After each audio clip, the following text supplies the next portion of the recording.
Hello, everyone, for our fourth seminar in our fall series. We have one more next week, same time in the same place. But tonight we have Rina Ren, who's going to talk to us about building the cell atlas, understanding the spatial landscape of cells in the brain. And what year are you in your PhD now? I'm in my 5th year. 5th year PhD between MIT and the Broad, studying very much the same things we'll be learning about tonight. So with that, we'll have a couple breaks throughout the talk to field questions from the audience. Feel free to ask any question that comes to mind. And of course, if you're joining us on our live stream, feel free to ask your questions in the chat and we'll relay them to our speaker at the appropriate times. With that, I'll let you take it away. Well, thank you, Sebastian. All right, good evening, everyone, and thanks so much for showing up. Hope you all had a great Thanksgiving break and ready to learn some new science. My name is Rina. As Sebastian introduced, I'm a graduate student at MIT and Broad Institute, and I majored in chemistry. And today it's my great pleasure to stand here and introduce you some of the very cool biotechnologies that I have been working on as a grad student. The title of the talk is going to be Building the Cell Atlas, Understanding the Spatial Landscape of Cells in the Brain. So without further ado, I'll start to dive in. The overview of the seminar will be divided into 3 parts with short breaks in between to ask questions. So the first part will be centering around what is a cell and what is a cell type. So it's mostly some introduction into cell biology and molecular biology. The second part of the talk will be centering around what single cell sequencing and what single cell omics. So these terms might sound very foreign, but these are some very common technologies nowadays to understand cells and diseases at large. And then lastly, the final part of the section will be centering around my own research as a grad student and how can we learn from these latest technology to understand more about healthy and diseased brain. All right, so I'll start with the first part, what is a cell? Well, you and I are all made of single cells. We begin as cells and we're still made up of single cells. So this is a human or a fish or a mouse, anything. But if you zoom in, basically the human body or any organisms in nature are made up of these atomic unit of life, what we call our cells. This is a very generic structure of cells, and I understand there is a lot of information in this picture, but of course for the purpose of this seminar you don't have to know everything. But the only takeaway here is that each cell is made up of this one compartment called the nucleus. This is where the cells store DNA and chromosome. And then the rest of the cell body are generically called a cytoplasm. This is where the major activities of cells are happening. For example, synthesis of energy or production of other biomolecules, breakdown of biomolecules. The major activity happens in the cell body. And then I also just want to point out that we also have another type of molecule in the cells called the ribosome. So this will be critical for understanding the later part of my presentation, but to introduce ribosome in short, this is going to be a protein or a complex of protein that is responsible for producing other protein. Okay, so this is just as much as you need to know about the structure of the cell. But of course, if we think about in reality, there are many types of cells in the body.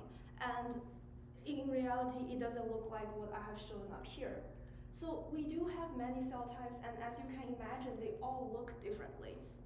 They have different functions. And here I just listed some examples of cell types that are commonly seen. For example, stem cells are the type of cells that will differentiate or change to any other type of cells. Blood cells are some group of cell types in your blood. Nerve cells will be the major types of cells in your brain. Glia cells are a type of immune cells that support the function of the brain. And then we also have some immune cells and muscle cells. So these are just some very broad categories of cell types.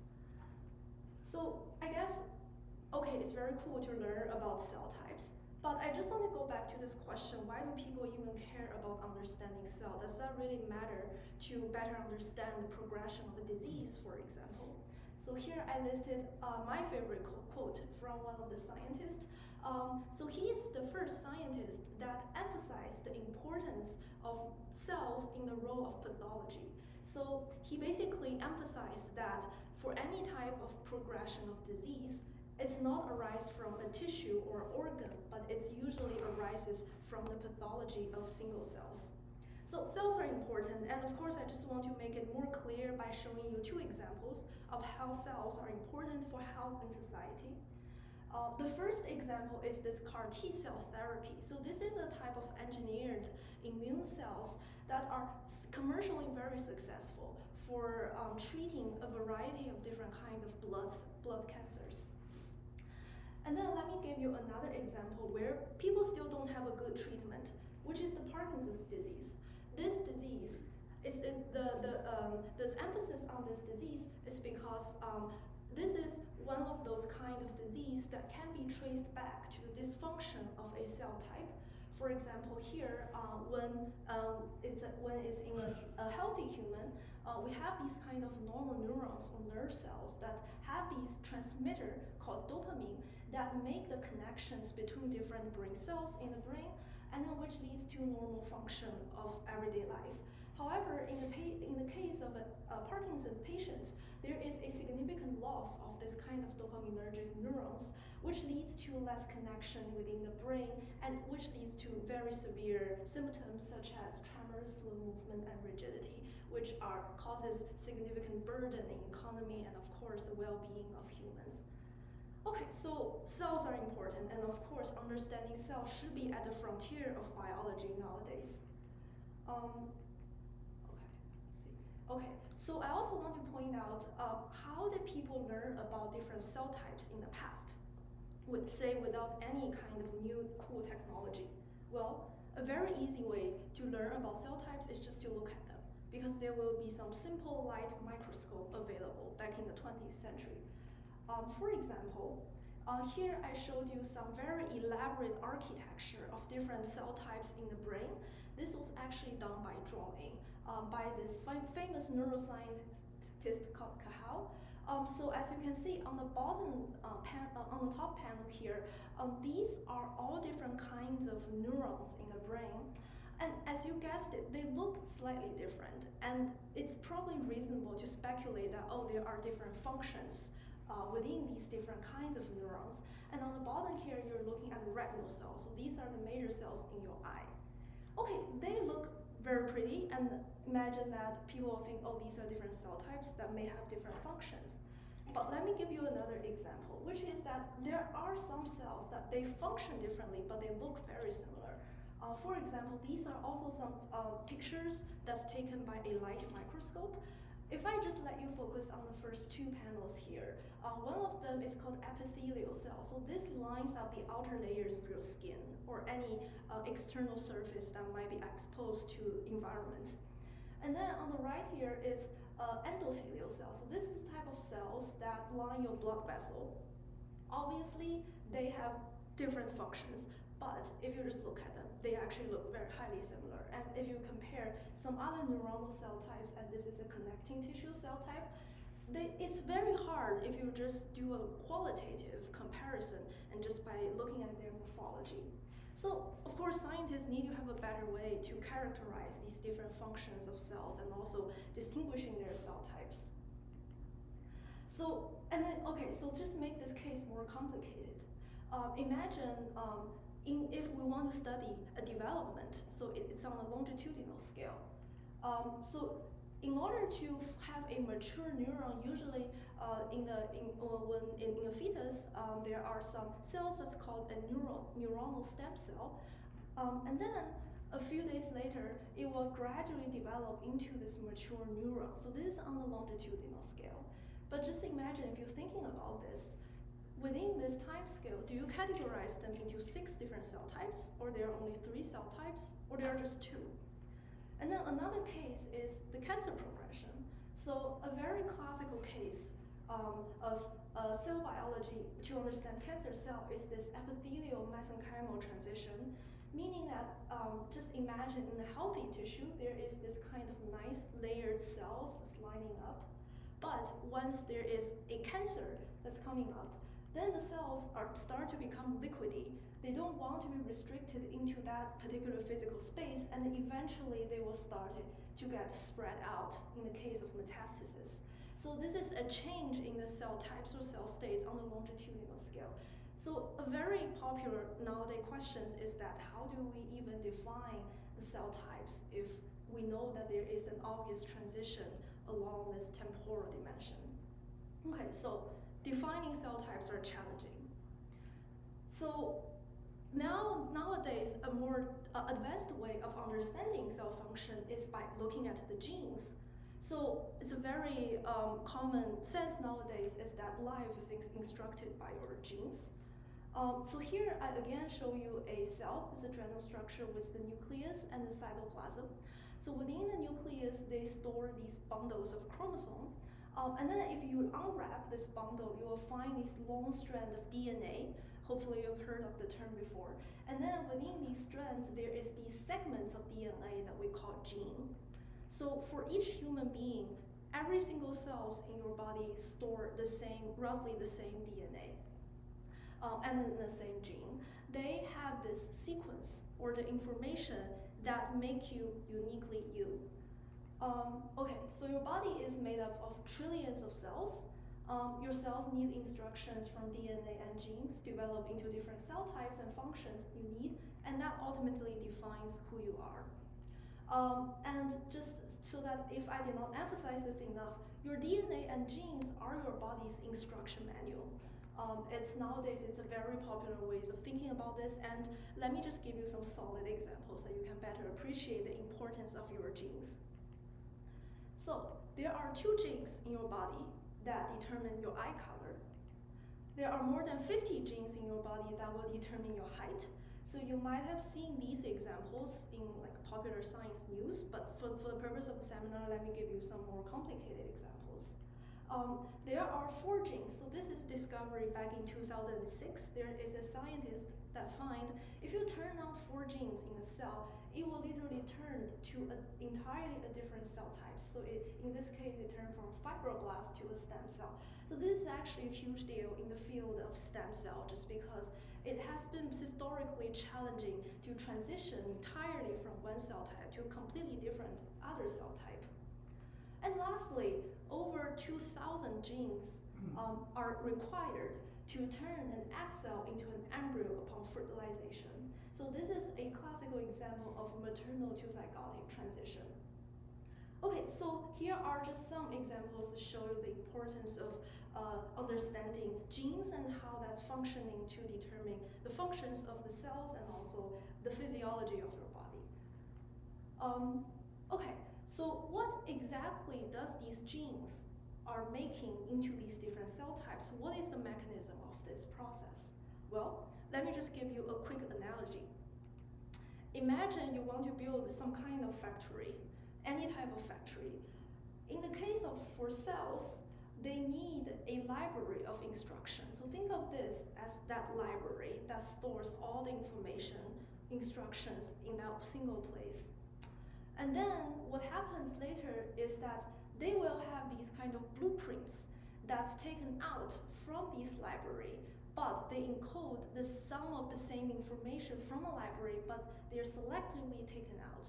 So these are the blueprints that specify the instructions for making some new machines. Later, there will be machines that are made exclusively from the instruction of that blueprint. So these are the machines that actually carry out the functions for the factory. For example, they will produce new products, they will generate this environment for the factory. Okay, so it's sort of intuitive that, okay, so this is sort of like a flow of generating this new factory, this new environment. This is exactly how a cell works. So the central dogma of molecular biology is one of the most important concepts in biology. It basically follows this workflow like this. So in a cell, there is a DNA that stores all of your genes that is basically identical across all cell types in your body.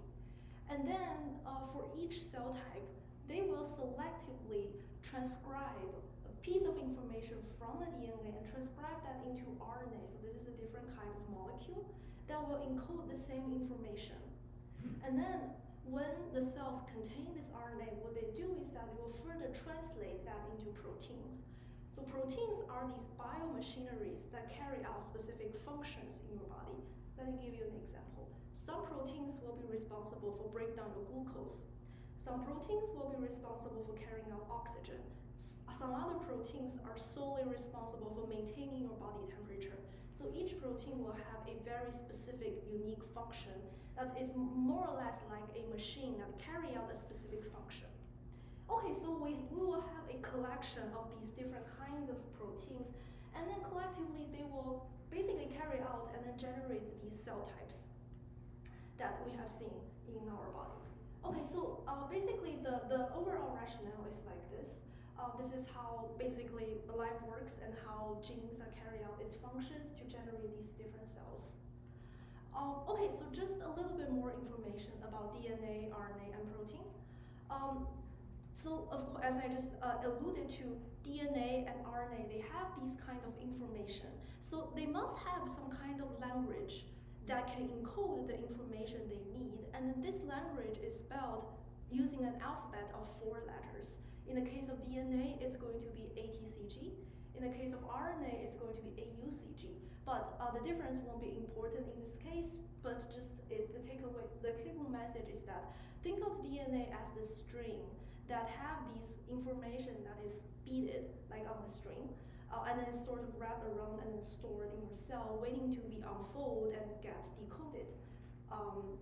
Okay, so just I want to repeat this process of central dogma. So we start off with DNA. They have this information that is spelled by 4 letters. Each DNA will be unique depending on which human. And then after that, they will have this transcription step that converts the DNA to RNA. And later, RNA will be converted to protein. And then this process is called translation. So the translation, this process will be very important for the later part of the talk, but I'll just hold on to it for now. Okay, so where does transcription and translation happen? As I just mentioned, DNA was stored in nucleus. So the transcription happens also in the nucleus. So the DNA will be converted to RNA. This is transcription. And then RNA will be carried out outside into the cytoplasm or the cell body, and then where it will get converted to proteins using this specific machinery called ribosome. So this process is called translation. So I guess I should emphasize that the meaning of transcription and translation have very specific connotation in the field of biology. Okay, so I just want to show you some real cell images here. So this is a cells that is actually a common cells used in laboratory nowadays. The parts that is blue are DNA. And then the parts that look magenta and yellow in the middle panel here are proteins. So for this specific type of proteins, if you notice there are these fibers, meaning that this protein must serve as some kind of structural functions that holds the general architecture of that cell. In a separate picture here, I want to highlight the RNA, the interesting patterns of RNA for that specific cell type. So the RNA is basically stained in this magenta color here. And as you can see, this is actually a heart cell. So in the heart cell, the RNAs have this striated pattern that will actually have a functional consequences. Okay, so this is basically how DNA, protein, and RNA look like in real cells. And of course, you can guess it. Cells, they don't function autonomously, but they also have a spatial organization. They don't act alone. And then here, the example on the left shows you what is going on in your brain. There are some neurons and then some immune cells that synchronously act together, generating this spatial pattern that are important for all kinds of daily functions. And then the one on the right is a skin tissue. So as you guessed, the skin has a much more structured layers of different cell types that are responsible for different functions, which I won't go into detail for today. Okay, and then here I also want to show you some real examples. The picture on the left here are embryo. So the different stains or the distinct puncta you're looking at here are actually come from different cells. So hopefully you can appreciate in the case of embryo, the spatial patterning of cells are so important to facilitate the functions of the development of the embryo. And then the one on the left, on the right here are different cells in a piece of brain tissue.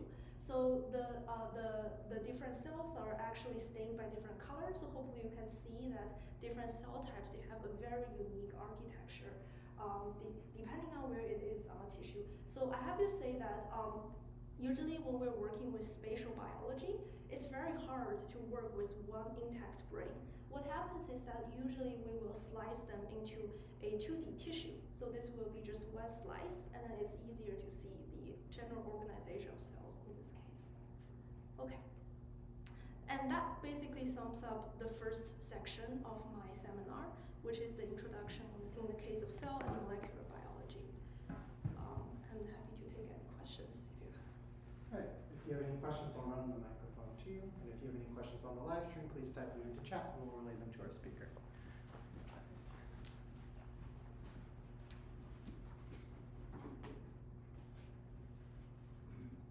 Thank you very much for the first time.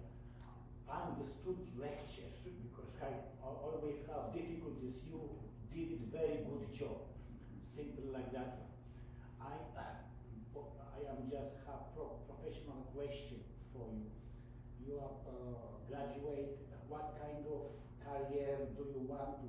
Do you want to just do give professional field to general geology, brains, safe and discover, for example,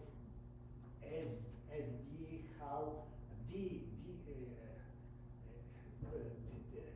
disease, how to cure disease and so on. Do you want to be in general science, something like that? So I guess the question is asking me? Yeah. Okay. Well, thank you for the question. So I guess I still want to do research. So I guess it's still on the very higher end. I guess it's more like the upper stream of part of the science. So I sort of want to still do some active research in biology, and then hopefully that will inspire development of new kind of medicine, for example, because usually it's the discovery that drives the development of some kind of medicine. So I'm still hoping to do research and maybe teach in university. Yeah. Thank you very much. Good night. I was wondering, in another seminar, they were talking about the zebra fish, Mm-hmm. because the zebra fish, the school is like a transparent, and they were able to turn on some genes, and then they were able to make the cells like have different colors when they were looking to different light, the spectrum of light. Mm-hmm. And when I see all these pictures you have, I was wondering if some of that technology is used when you generate this kind of image. Like, but I know they talk about how easy it was in the zebrafish, because you can see through, you don't need to kill the animal. You can see it even being alive. Just I was wondering about that. Yeah, I think in the case of the patterning of zebrafish, so I guess from my point of view, it's facilitated by different cell types right on the zebrafish that gives you that different colors. So that's actually a very good classical example of the spatial patterning of cells. Those cells, they probably are responsive to light. That's why the difference in the responses that gives out that different colors. So yeah, people in the past, of course, can look at them. They look at them under the microscope. Nowadays, they study the gene expression of those cells and see if there is any new insight that gives that. So yeah, I guess the biology is highly connected, and I guess the focus here will be more on the technology side, and hopefully that will also inspire understanding more about the spatial patterning of the zebrafish, of course. Yeah.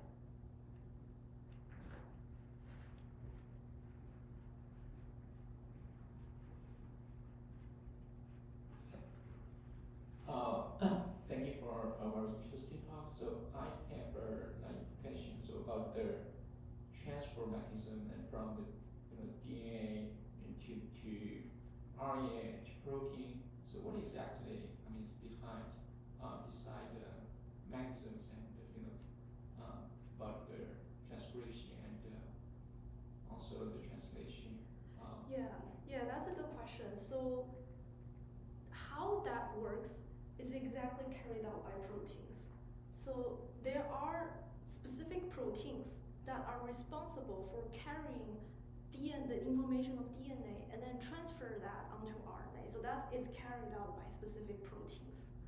And then from RNA to protein, they also carried out, this conversion are also carried out by other types of protein. So this is really a chicken egg problem. DNA produces protein, but then proteins in back help DNA to generate more proteins. So the actual physiological function in the cell are all carried out by different kinds of proteins in the cell. So yeah, these are all done by basically how DNA is instructing the different cell types are already pre-encoded in DNA. They just need to have a mechanism to turn on the expression, which later sort of gets translating down and then producing the protein. So I guess an easy answer to your question is they are all done by some kinds of proteins. All right, there are no other questions. You're welcome to continue on to part 2. And of course, if you have questions at any point in our live stream, feel free to type them into chat. All right, thank you. Cool. Okay, so I just went through all the biology side of the seminar. And okay, so let's just recap what we have covered so far. I have talked through that there are distinct cell types in the body. And then how the cell type is determined is by this flow of genetic information that sort of directs the formation of different cell types and cell functions. And then later I also went through that cell types also have distinct spatial organization. Okay, so let's just go a little bit further into the future and then just talk about how nowadays people learn about how to quantitatively estimate the functions of cell. And this was really done by a term called next generation sequencing. So I guess I should make it clear that what sequencing means is that it will help you to read out the specific sequences on that DNA or RNA, which helps you to know what genes are being expressed or are being get carried out into proteins. So human has around 20,000 genes in total. So historically, how people detect gene is they need to do it one at a time. So if you imagine this, it's going to be a very laborious process. And if you have a lot of cells of different tissues, it will be almost impossible to understand the total gene expression for a specific cell type. So nowadays, people have developed this kind of next generation sequencing. The basic idea is that now we're able to sequence genes simultaneously at the same time. So you can imagine that we now are able to sequence 20,000 of them all at the same time through a very standardized lab techniques. So the pictures are here, but of course I won't go through details of this. So I guess we should still come back to the idea of why, and why do we even need to care about sequencing. So here I just listed a few examples of why people should care about sequencing. The first one is that it helps you to uncover genetic basis for human features, properties, behaviors. For example, these are all determined by your genes. And it also helps to uncover genetic basis for human disease. It helps you with the personalized medicine. It helps with understanding the genetic makeup of organisms in the case of metagenomics. And most important for this seminar is that they help us understand the different cell types and species by reading these genetic information. Okay, so now I want to focus on RNA sequencing. So we sort of know what sequences is like reading a book, like reading off what the information are there. But why RNA sequencing? Okay, so the definition is that this is a technology that allows us to read these expressed genes, meaning the genes that are active in that particular cell type, by understanding the list of genes, it helps us to understand the cell types or cell functions that are important for disease or for other purposes. Okay, and then just to remind you that RNAs are like these blueprints that are stored in your cells that waiting to be converted to proteins and then carry out different functions. Okay, then you might be wondering, well, we also have DNA or we also have protein in the body. Why can't we just do DNA or protein sequencing? Of course, these technologies existed, but there is a few problems with it. In the case of DNA, so in a single human body, DNA is roughly the same for all the cells. So if we really want to understand the different cell types in a single human, it won't be that necessarily useful in this case. And then if we sequence proteins, it's possible, but still the technologies are challenging even until now. So that we are currently, the standardized way is just to use RNA as a proxy to understand cell function and cell types. Okay, so just a little bit about the nomenclature. I went through genes and the DNAs. And then nowadays, when people talk about the total population of the molecules, they add this term omics. What it means that if we talk about genes, it will become genome. When we talk about RNA or transcript, they will become a transcriptome. And then I just want to emphasize this part of the transcript that will be in the process of making the proteins. These part of the RNA will be called translatome. And then, of course, proteins will be proteome. Lipids will be lipidome. It's just the idea is that now we can look at the total population for that type of molecule. Okay, so how does RNA sequencing work? Don't worry about actually understanding it, but I just thought it will be helpful to go over this process. Let's just give a solid example. Let's say there is a group of healthy neuronal cells, and there is another group of diseased neuronal cells. We want to know what's going on. Why is this healthy and why is that diseased? Well, since now we sort of know that there are DNAs in that cells and DNA on that cells that sort of have the same loci in that gene, so that let's say if there is this gene A, gene B, and gene C that are existing in both of the cells. And then of course there are RNAs that are differentially expressed depending on what cell types it is. So let's say if in the healthy case there is this kind of patterning expression, and then in the diseased neuron it's a different kind of expression. What we do in the lab is that now we will isolate all the RNAs into one tube for each of the population. And then we will do sequencing using a very high throughput machine. And then after we do the sequencing, after we read out the gene, and that will help us map back to where that first expression is in the same place. This is just a way of saying that we're able to read out what are being expressed, what RNAs, and how many of them are expressed in that particular cell type. Well, this is just how RNA sequencing works. Okay, so there's some problem with RNA sequencing. So let's just revisit what we have discussed. So it will work if there is only that kind of cells.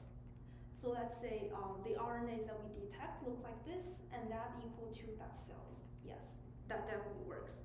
However, in reality, most cases is that if we have some kind of blood cells or some kind of other tumor samples, they will always have a mixture of different cell types. They have different functions, different roles, different jobs, but they all mixture together.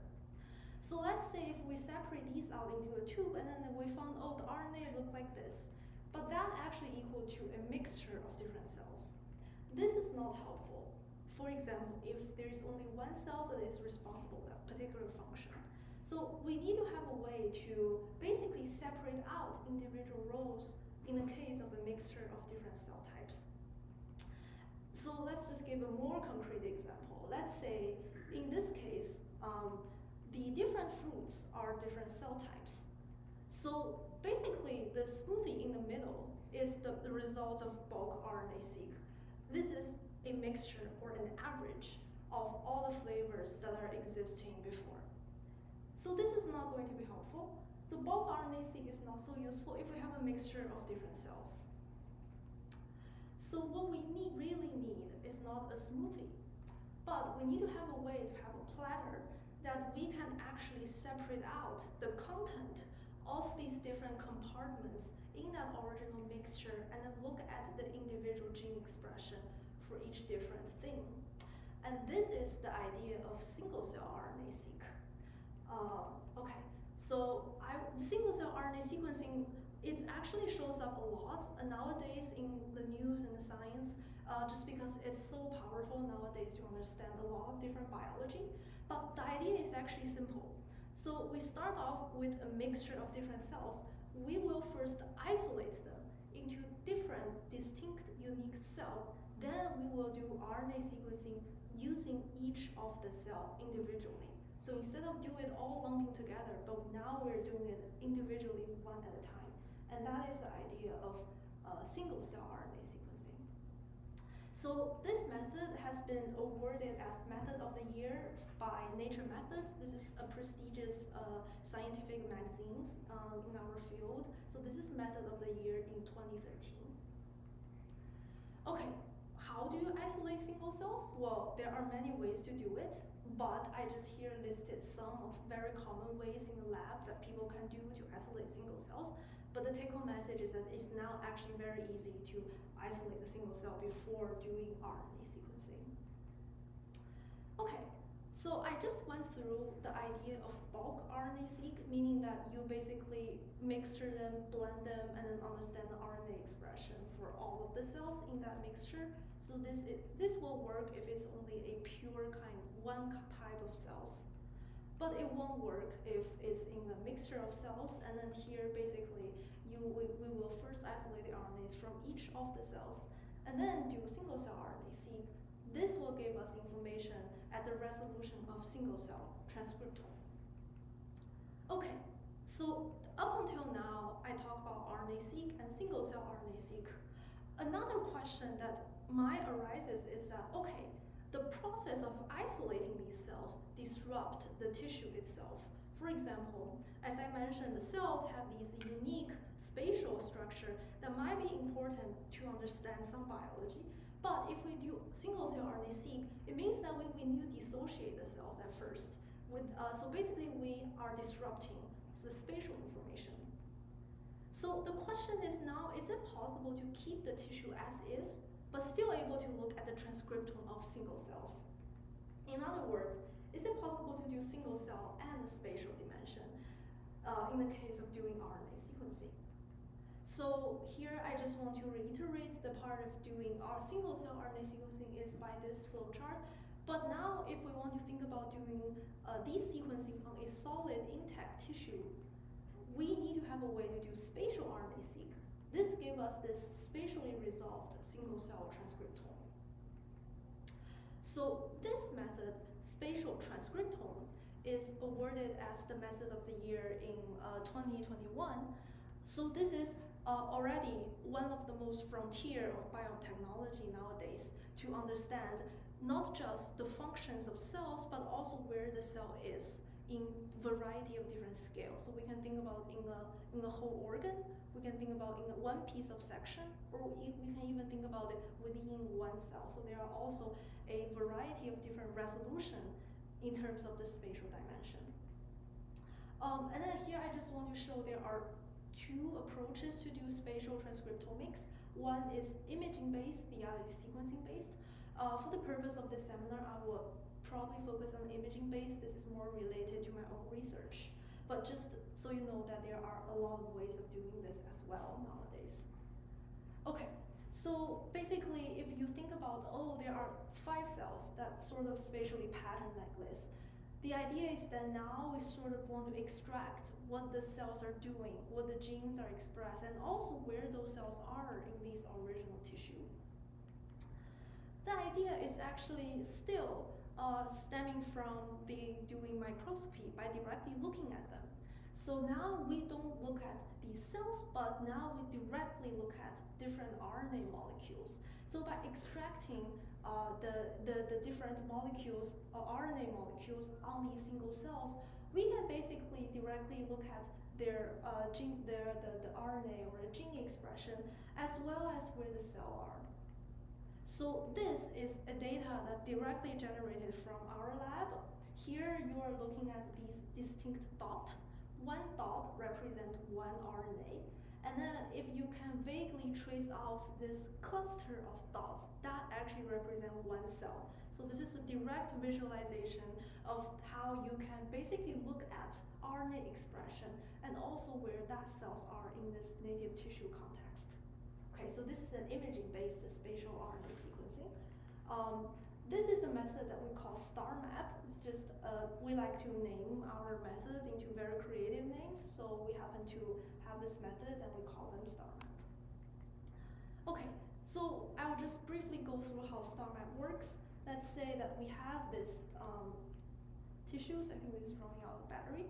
But so we directly use microscopy to visualize the RNA molecules that sits right on top of each cells on the tissue. We will do bioimaging analysis to extract what RNA, what types of RNA, and how many of them in that single cells. Then we'll generate these matrix telling us what are the genes that are expressed in that cells and where those cells are in that tissue, which basically gave us what we wanted. So now we can both understand the cell type composition in the tissue and also their spatial location. So let's just recap what we have covered so far. I talk about that RNA is like a blueprint for understanding cell types and functions. And I talk about this kind of bulk RNA-seq that detects the level of all RNAs in a given cell population. And then I went to single-cell RNA-seq, which detects the levels of RNA in a mixture of different cells, but still able to distinguish them one at a time.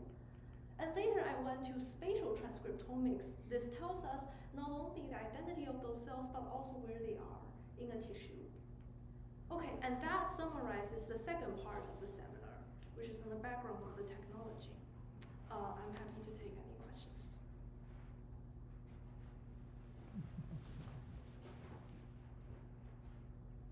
So, it's very inspirational. So it's you have those static RNA through microscopic visualizations. Could you imagine what's it look like? I mean, the dynamic process. In a dynamic process, you say? Yeah, how they move, how they interact with each other. Yeah, that's a good question. Dynamic is always challenging still in nowadays, like even in 2023 now. What I have been describing here is, of course, a static picture of that one snapshot of where those RNA are in that one time frame. If we really want to understand the dynamic picture, there are some methods that are doing live cell imaging. So basically, you'll look at the dynamics of cell continuously, but just keeping track of that one cell for a while, and then to understand the localization of RNA. In that case, you won't be able to look at the transcriptome. You might be able to look at one type of RNA at a time, but what I've been describing here is that you're able to look at it on the transcriptomic scale. So, of course, to understand the transcriptomic scale in dynamic is definitely one of the hottest research areas nowadays, but we're not there yet. Okay, thank you.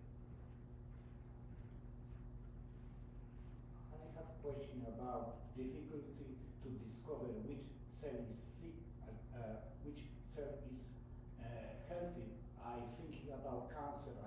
I always listen that it is very difficult to distinguish this kind of cell in the cancer type.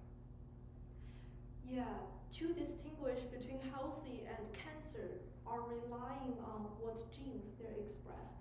So in case of cancer, a very, an easy way of explaining this is that in some cancer, for example, let's say breast cancer, there are this gene that is turned on called BRCA1.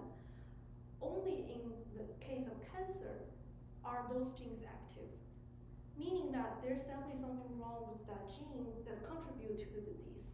So now the way we think about this question is not what is happening in that disease, but instead we think about what are the genes that are turned on in that disease setting. When we have the gene, Now we're able to think about different ways to therapeutically target the genes. For example, the CRISPR-Cas technology nowadays is exactly responsible for killing the expression of genes by human design. Because of that, the importance of understanding RNA expression becomes crucial, because that might lead to new therapeutic strategy. I hope I answered the question. Maybe I divert too much.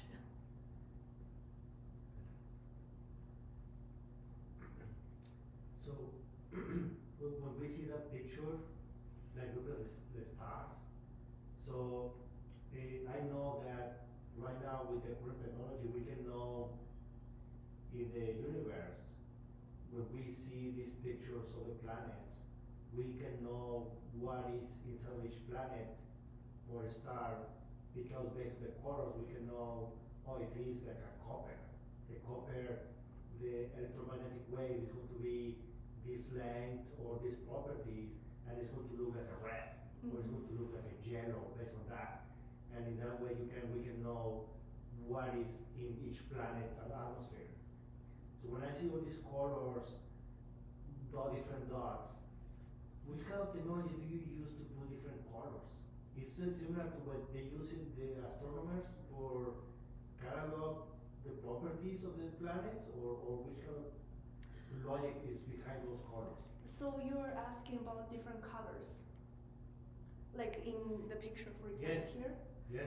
Yes, so this is actually done by basically exciting different laser lines. So the color you're looking at here are not real color, but those are actually assigned later by computational algorithm. But the idea is that we can separate out, just because different molecules, they can be excited by different wavelength, and that is by design. So the way we do it, so this is not on RNA, but we will use a molecule to target those RNA, and in that molecule, it will have different excitation wavelength. And because they have different excitation wavelengths, we are able to differentiate them and give them different colors, which can be visualized in this case. So it's similar to the planets. When you see, for example, the telescope, they send the new one, they send to the most recent, doesn't look with the regular, it has this ultraviolet or infrared, and that is the take pictures in that color. But because we don't see it, is that we have never have seen all these richest colors in the universe, but because this special telescope, it can translate all these with different wave, electromagnetic waves properties, and then it will translate to something now we can, in doing interpretation and see these beautiful pictures. But it sounds like very similar for me, but it's very nice technology. Yeah, I think that's actually a nice analogy for understanding this. I think it makes sense to compare that, because just the ability to differentiate different objects by different excitation, I guess in that case, it's sort of the very good complement to understanding it, yeah. So I think that makes sense to think about this. If anyone has any more questions, and again, if you're on our live stream, you're free to type questions in chat. Otherwise, feel free to soldier on to the third part. Okay, so now we will go to the very last part. Let me just go to that. Okay, so let me just recap again what we have covered so far in the term of the historical timeline. So I just want to put this in the perspective of history. In 1961, that's the first discovery of RNA, that's here. And then 2006, that's when the first bulk RNA sequence developed. Then 2009, that's when single cell RNA sequence was performed. And now 2016, that's where spatial transcriptomics was first established. So you can really see that in order to have new discovery, it needs a technological development in the first place. Okay, but we are in 2023 now. So in case you're wondering what is happening now this year, Okay, so this is actually where we live, and this is where my research is happening, is that we are now living in even the latest frontier compared to spatial transcriptomics. Okay, so what is happening now? Let me just go back to the idea of central dogma. I mentioned that there are DNAs that stored in the cells that get transcribed into different RNAs. Later they get translated into proteins.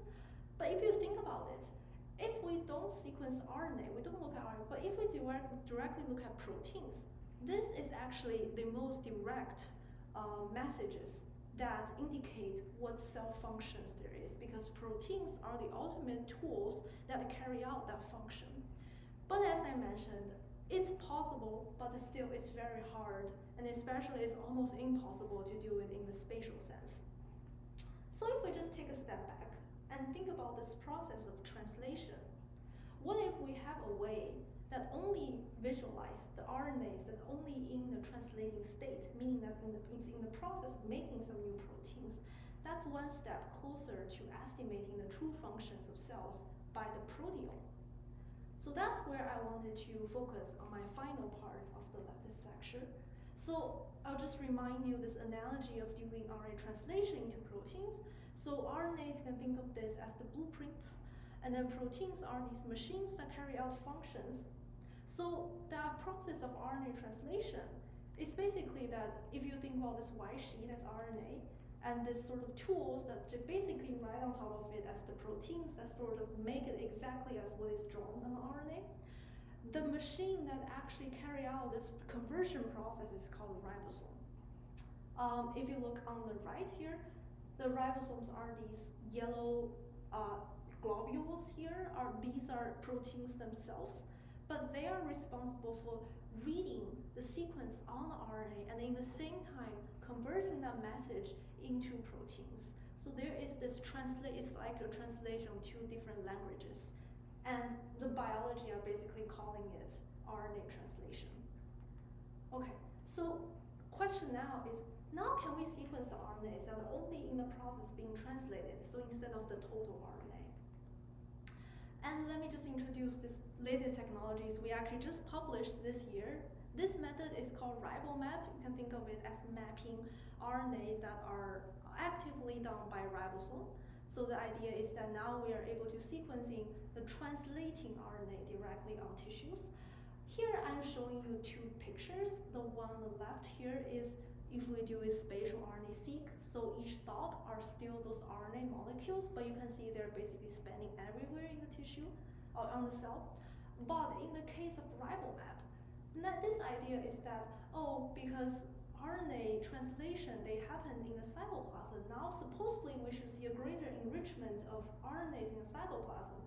So indeed, that's what we saw. If we just cross-compare, we can have a direct visualization of these RNA molecules. So we sort of know, it might be doing what we think it's doing.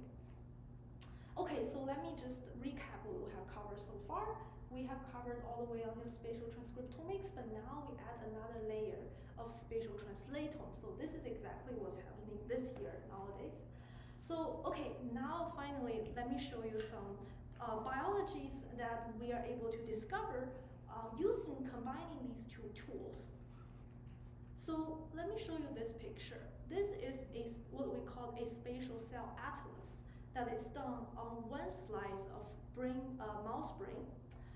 So this is half of a brain slice, and as you can see that there's like different colors. Each color represents one cell type, and they are spatially, you can see the spatial organization of different cells. So this is done by our technology, RiboMap. Let me just break that down.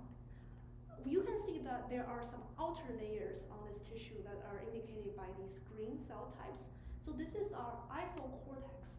This region of the brain are responsible for generating motor commands, spatial reasoning, conscious thought, and language. And then if you can see this arc, this structure, this looks like an arc, this is called a hippocampus. This is a brain region that is responsible for long-term memory formation, memory retrieval. Okay, if we're looking at this red part in the middle, this is called thalamus. This is responsible for relaying sensory and motor signals, regulating your consciousness and alertness. Finally, let me give you another example. This part on the bottom is called hypothalamus. This is some more primitive brain functions such as regulating your hormones, regulating heart rates, body temperatures, hunger, and sleep-wake cycle. So hopefully you can appreciate by doing this spatial cell atlas, we're able to map that exact cell types that are responsible for these important brain functions that support your everyday life. And of course, there are some other cell types that also have some distinct functions, which I won't go through here. Okay, so this is just one piece of tissue.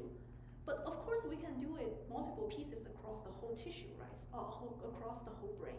So this is a more comprehensive spatial cell atlas for an entire mouse brain. So hopefully you can appreciate the depth and the breadth of different cell types that across one entire brain. And then just to make it more quantitative, basically what we found is that there are 26 main cell types in the brain. They can be further break down into some cell types. And then if we break these 26 cell types into further higher granules of these different cell functions, we basically ending up having 230 different cell types in one brain. This translates to 160 different tissue molecular tissue regions. Don't worry about understanding the pictures on the left here, but it's just a way of showing you how different each cell type is using that kind of visualization. Okay, so you might have known that neurons, they are long, they have the cell body, and they also have a long tail. And then one neuron can span the entire brain region, so it doesn't actually stay localized to one single place. So the idea is now we can maybe break that up. If we just look at the RNA expression in the subcellular resolution, what is the genes that are useful in this part of the cells, and then what are some other genes that are useful for the other part of the cells? And even using this granularity, this kind of resolution, we can understand that there are different genes that are specifically functioning in specific parts of one cell, in this case, neurons. Okay, so up until now, I just talk about healthy brain. But of course, we did a research that's in the Alzheimer's disease model. And in case that if you're not familiar with Alzheimer's, so the very classical landmarks of detecting Alzheimer's brain is that there is accumulation of these amyloid plaques and neurofibrillary tangles that are stuck in the brain. So since we know that there are these landmarks, we can look at them in a mouse model. So these mouse, they also grow these amyloid plaques and tangles in their brain. This is one part of that brain. This is actually the hippocampus region that look like this arc shape. If we zoom in, we can see these signatures of amyloid plaques and also the tangles that in part of this zoomed in view that are also surrounded by different cell types. By a more detailed quantitative analysis, we can find that there are one cell type called microglia that's specifically surrounding the amyloid plaques.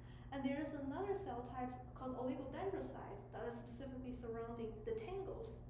So what this tells us is that it's very likely there is only one or a few cell types that might be responsible for that particular disease. This will be a very powerful information, and of course it will stimulate some kind of therapeutic strategies to target that specific cell type in the brain. And lastly, I want to end with this idea of doing human brain and then generating the cell atlas in human. So this work was actually just published in October, so this is a very late research. And this was spearheaded internationally. But of course, it's funded by NIH and by this initiative called Brain Research through Advancing Innovative Neurotechnology Initiative, in short, BRAIN. This is comprised of, I think, 20 to 30 research papers altogether in one magazine that showed you the human cell atlas of adult and developing human brain, both at the levels of DNA and RNA. And what they found is that over 3,000 cell types are identified in human brain. And of course, you can imagine that there will be more research into the mechanistic details of all of these. What are these cell types are doing? What are they contributing? So this will inspire definitely new research in the near future.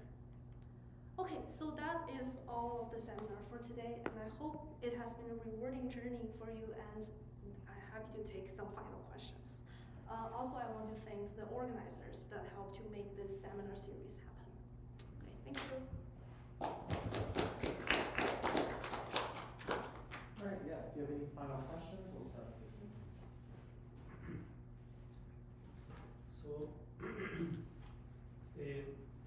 So I know, for example, the CAT scan Mhm. that people can have, people you can do when you're alive, you know, get there and get an image. My question is, that technology you are showing us is to be the tissue, the person is to be dead, or can be something like the CAT scan when he's alive.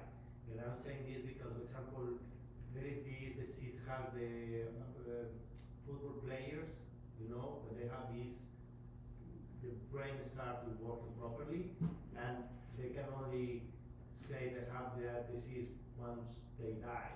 But I wonder if you can, with this technology, see this damage in the brain, and so they can get the proper treatment if possible. Yeah, so that's actually a good question. So CAT scan is actually a different resolution. If you think about it, it scans your whole brain. They will see the firing, the patterning, one specific brain region. In the case of what I have described here, it's on the cellular level. So brain will have billions of cells, and what you have seen in the CAT scan might be thousands of tens of thousands cells altogether. In that case, for that specific, for example, a head injury, that's a very important information to know. But for example, in the case of Alzheimer's disease, we might need to know the very tiny, teeny details of the cellular information in order to understand that disease. So it's really on the matter of the spatial scale. And it's going to be useful, of course, for different purposes. So like as I suggested, yes, a head injury might not be, like this technology might not be useful for that, but so.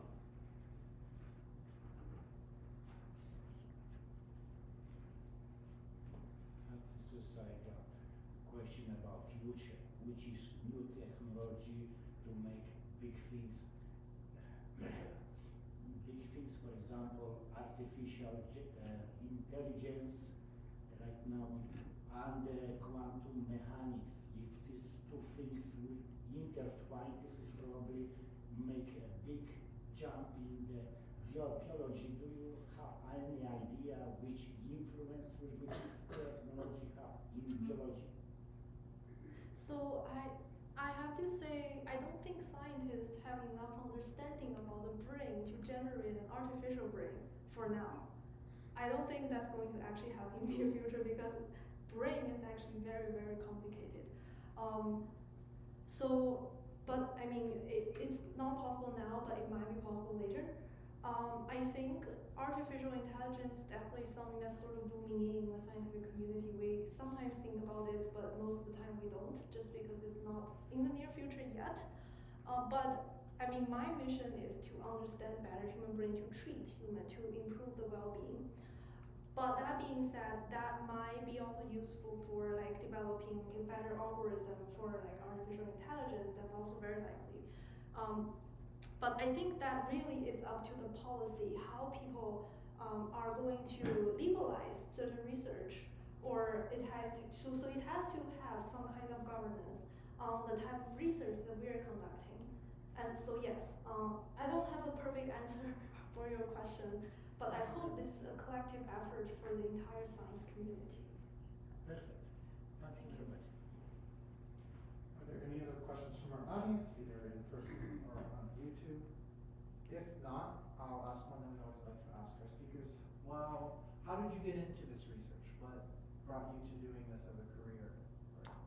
Oh, I didn't actively pick that specific research. I picked my mentor actually. So when I first joined my graduate department, so I'm in the chemistry department of MIT. When I first joined that program, we sort of need to do different rotations. So we need to take part in some labs and see what we like. And then I happen to really like this mentor, which I have right now, and she happens to conduct this research. So, and I started to pick up a lot of the cool things on her end, and then started doing a lot of my own research afterwards. So yeah, I think I guess it's by pure luck, I think. But I really like what I'm doing nowadays, so yeah. All right, with that, let's thank our speaker.